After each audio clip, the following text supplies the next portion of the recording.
Olá, gente! Estamos aqui hoje mais uma vez para refletirmos juntos a nossa liturgia do dia, tá certo? E hoje, nessa sexta-feira, as leituras elas falam pra gente que a fé não nos acomoda, mas nos torna agentes do projeto de Deus.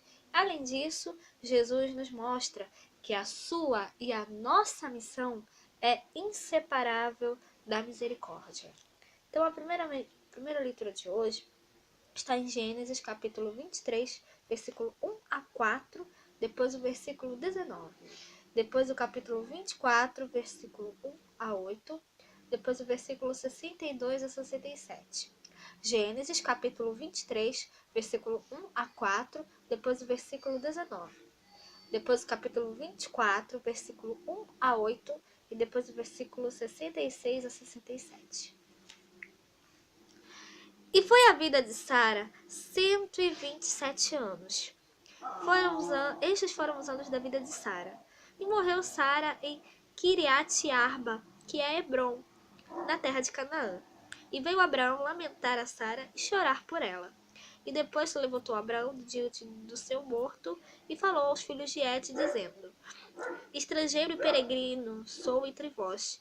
Dai-me possessão de sepultura convosco, para que eu sepulte o meu morto diante da minha face. E depois sepultou Abraão a Sara, sua mulher, na cova do campo de Macpela, em frente de Manre, que é Hebrom, da terra de Canaã.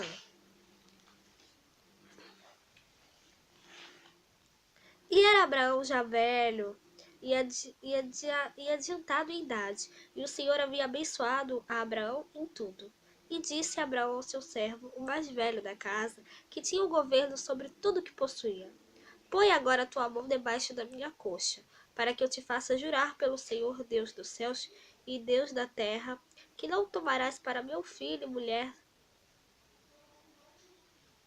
das filhas dos cananeus, no meio dos quais eu habito, mas que irás à minha terra e à minha parentela, e daí tomarás mulher para meu filho Isaque. E disse-lhe o servo: Porventura não quererá seguir minha mulher a esta terra? Farei, pois, tornar o seu filho à terra de onde saíste? E Abraão lhe disse: Guarda-te, que não faças lá tornar o meu filho. O Senhor Deus dos céus, que me tomou da casa de meu pai e da terra da minha parentela, e que me falou, e que me jurou, dizendo: A tua semente darei esta terra. Ele enviará o seu anjo adiante da tua face, para que tomes mulher de lá para meu filho. Se a mulher, porém, não quiser seguir-te, serás livre deste meu juramento. Somente não faças lá tornar a meu filho.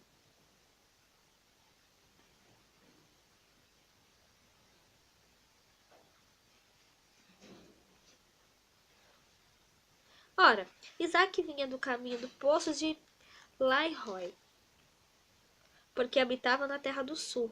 E Isaque saíra a orar no campo sobre a tarde, e levantou seus olhos e olhou, e eis que os camelos vinham.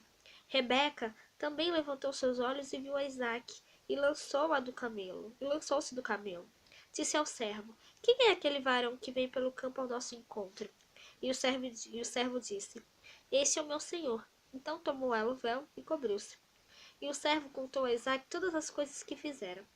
E Isaque trouxe-a para a tenda de sua mãe Sara, e tomou Rebeca, e foi-lhe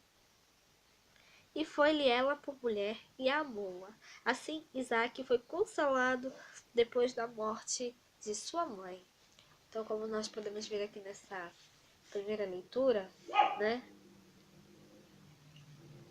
que nós realmente, né, a gente viu aqui a morte de Sara, né, e aqui a promessa, né, que Abraão fala, né, para o seu servo: se vá lá na terra, né, e traga uma mulher para o meu filho, né, aqui esse trecho aqui. Põe a mão debaixo da minha coxa e jura-me pelo Senhor, Deus do céu e da terra, que não escolherás para meu filho uma mulher entre as filhas dos cananeus, no meio das quais eu moro. Mas tu irás à minha terra natal e buscar entre os meus parentes uma mulher para o meu filho Isaque. E aí, né, que nós mostra, e aí, né, Depois,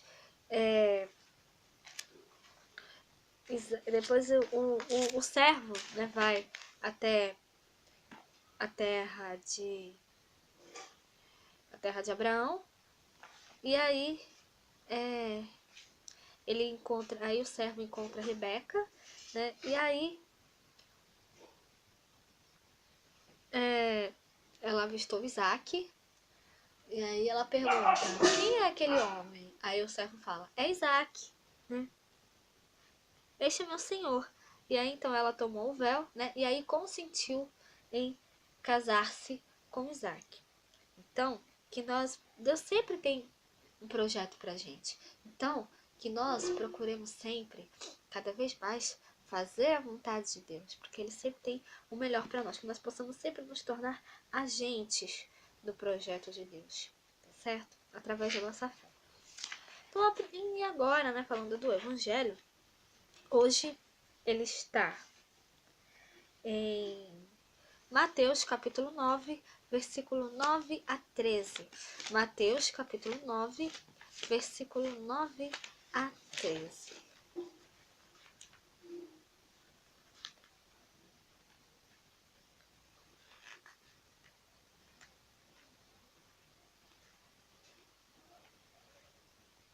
E Jesus, passando adiante dali, viu assentado na alfândega um homem chamado Mateus, e disse-lhe: segue-me.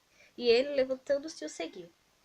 E aconteceu que, estando ele em casa, sentado à mesa, chegaram muitos publicanos e pecadores, e sentaram-se juntamente com Jesus e seus discípulos. E os fariseus, vendo isto, disseram aos seus discípulos: por que come o vosso mestre com publicanos e pecadores? Jesus, porém, ouvindo, disse-lhes: não necessitam de médicos os sãos, mas sim os doentes. Ide, porém, e aprendei o que significa: misericórdia quero e não sacrifício. Porque eu não vim a chamar os justos, mas os pecadores ao arrependimento. Então, aqui, né, como vocês podem ver aqui nessa leitura do Evangelho, né, o cobrador de impostos, ele não era bem visto, né? No tempo de Jesus, ele era uma figura execrável, né? Ele não era bem visto pelas pessoas, né? Os judeus, eles consideravam os publicanos, né, como a parte podre da sociedade, né? Então, as pessoas, né, meio que as pessoas não esperavam, né? Logo, né, alguém, né, de quem não se esperaria um convite de Deus, né, para um ministério grandioso. E aí Jesus vem para esse publicano e fala: segue-me, né? E aí, como a gente pode ver aqui, né, vem e segue-me. E ele, levantando-se, o seguiu. Então aconteceu que, estando ele em casa, sentado à mesa, chegaram muitos publicanos e pecadores e sentaram-se ali ao redor, né? E aí as pessoas ali entre si falavam: nossa, como é que ele senta com publicanos, pecadores, almoça com eles, conversa com eles? E aí, né, Jesus, ouvindo esses comentários, né, usando toda a sua sabedoria, toda a sua autoridade como filho de Deus, ele fala assim: não necessitam de médicos os sãos, mas sim os doentes. E isso ele falando, né, para os fariseus, né, e para os discípulos, né? Isso Jesus falando para os fariseus. Aí ele falou assim: ide, porém, e aprendei o que significa: misericórdia quero e não sacrifício, porque eu não vim a chamar os justos, mas os pecadores ao arrependimento. Foi para isso que Jesus veio, né? Jesus nos mostra, né, que a sua missão e a nossa missão também, né, é inseparável da misericórdia. Ele fala: misericórdia quero e não sacrifício. Então, que nós realmente possamos ter misericórdia daqueles que necessitam, né? Que nós possamos ajudar aqueles que precisam, né? Do mesmo jeito que Jesus fez. Ele foi até esse homem, né, da alfândega, né, e falou: vem e segue-me, né? Ele fez esse convite, né, ao homem, né, o homem da alfândega. E o homem da alfândega, né, o rapaz que estava lá sentado, aceitou o convite, né? Então hoje, esse convite que Jesus fez ao homem, ele faz hoje a nós, né? Que nós possamos segui-lo também na missão, né? Que nós possamos também, né, ajudar aqueles que precisam, tá certo? Então, era isso que eu tinha que falar para vocês hoje, né? Muito obrigada a todos por curtirem, por comentarem. Aqueles que só assistem mesmo também agradeço. Espero que vocês tenham gostado dessa reflexão de hoje. Espero encontrá-los todos aqui amanhã, sábado, se Deus quiser, para continuarmos refletindo cada vez mais as leituras da Sagrada Escritura. Então, muito obrigada a todos e até a próxima, se Deus quiser.